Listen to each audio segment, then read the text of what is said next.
السلام عليكم ورحمة الله وبركاته. ابنائي طلبة وطالبات الصف الخامس، أهلا وسهلا بكم حبايبي في فيديو جديد. النهاردة إن شاء الله نحل مع بعض مراجعة شهر إبريل، كتاب الأضواء لغة عربية الصف الخامس من صفحة 282 ل 286. يا ريت يا بطل ما تنساش اللايك والاشتراك في القناة عشان يوصلكم كل جديد من حل التدريبات والواجبات. ونقول بسم الله.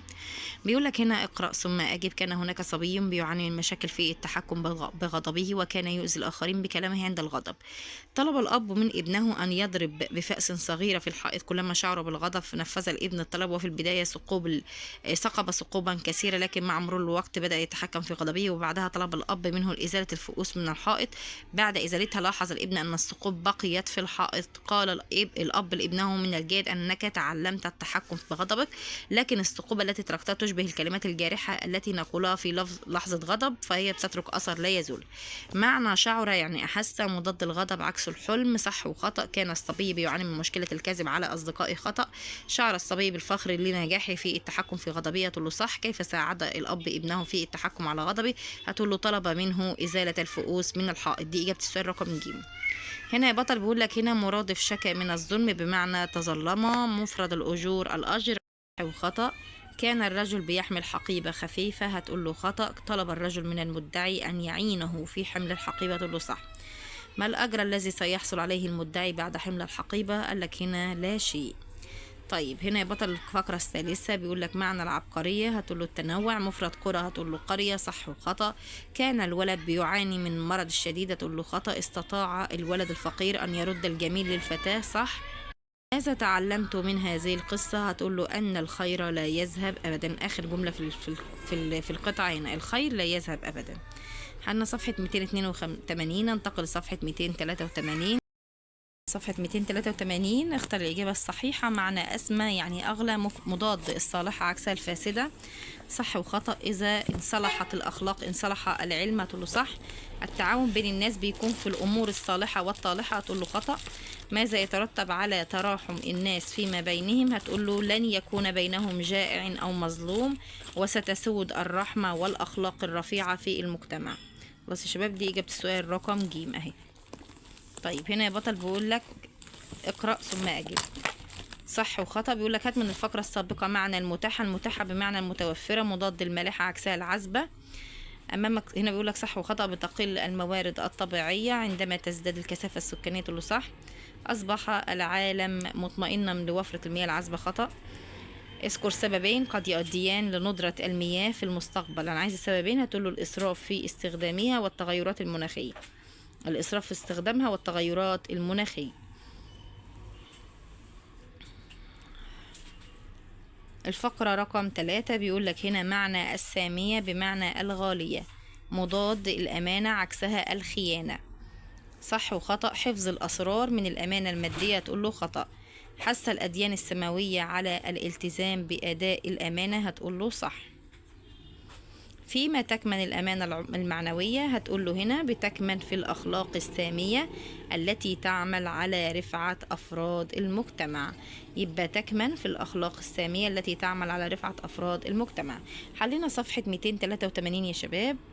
ننتقل لصفحة 284. يلا بينا. 284 بيقول لك هنا اختر الإجابة الصحيحة. خير أيام الفتى يوم نفع، واصطناع الخير أبقى ما صنع، ونظير المرء في معروفه شافع مت إليه فشفع، وأرض للناس بما ترضى به، وارضى للناس بما ترضى به، واتبع الحق فنعم المتبع.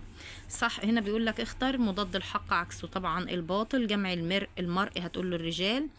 أفضل أيام الإنسان اليوم الذي ينفع فيه غيره. ينصح الشاعر بالرضا للناس أو للرجال بما نرضى به لأنفسنا.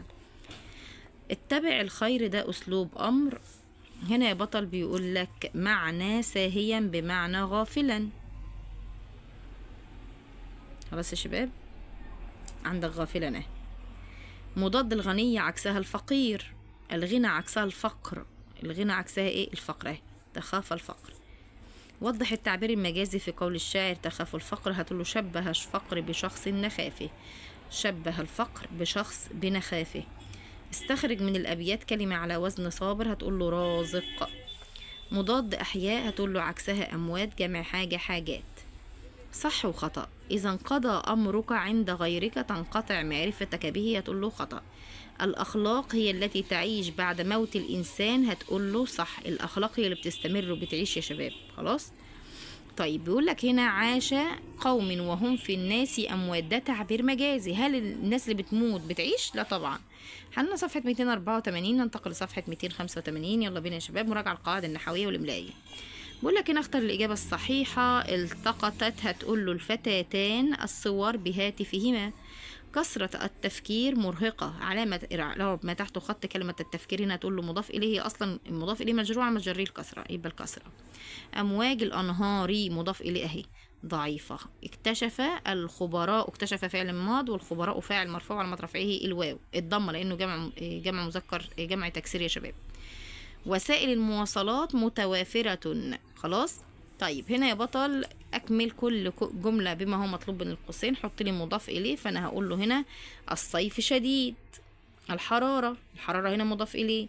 طيب حط لي مفعول به في الجملة الثانية. أحرز اللاعب هدفا. أسهم العلم في تحقيق المعجزات. فرحت بفوز اللاعبين. هتحط بس حرف الباء هنا. خلاص. طيب الطالبات ناجحات.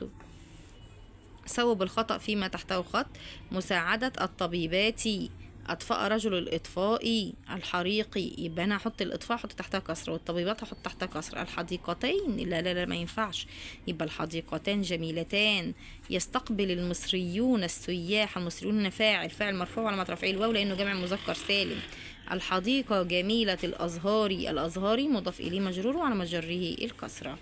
يلا يا بطل. كلمة أمل تعرف فاعل مرفوع وعلامة رفعه الضمة.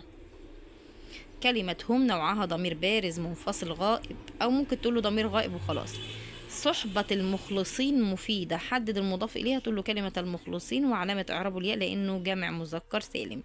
ألواح اللوحتين رائعة. هتقول له ألواح اللوحتين مش اللوحتان. خلاص. طيب هنا يا بطل لأنها هنا مضاف إليه مجرور مجريه الكسر الياء لأنه جمع تكسير، جمع مذكر سالم.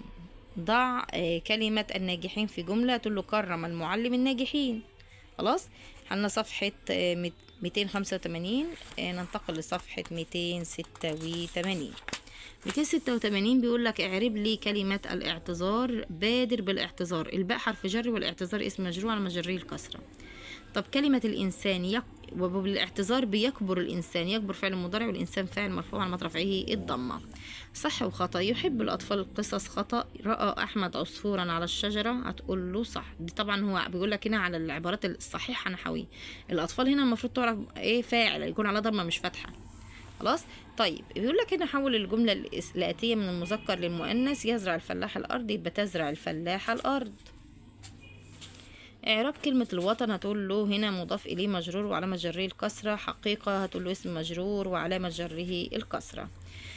صح وخطأ. وسائل المواصلات متعددة. خطأ. ساعد الطفل الفقراء. صح. ضع كل كلمة في جملة بحيث تكون مضاف إليه. الأشجار برائحة الأشجار جميلة. صوت العصفور عذب. سرعة الطائرات شديدة. نشتري محاصيل الفلاحين. اختر الإجابة الصحيحة. يبقى الأولى بالعلم نعرف الصواب والخطأ. هنا هتقول له أسماء رسامة موهوبة.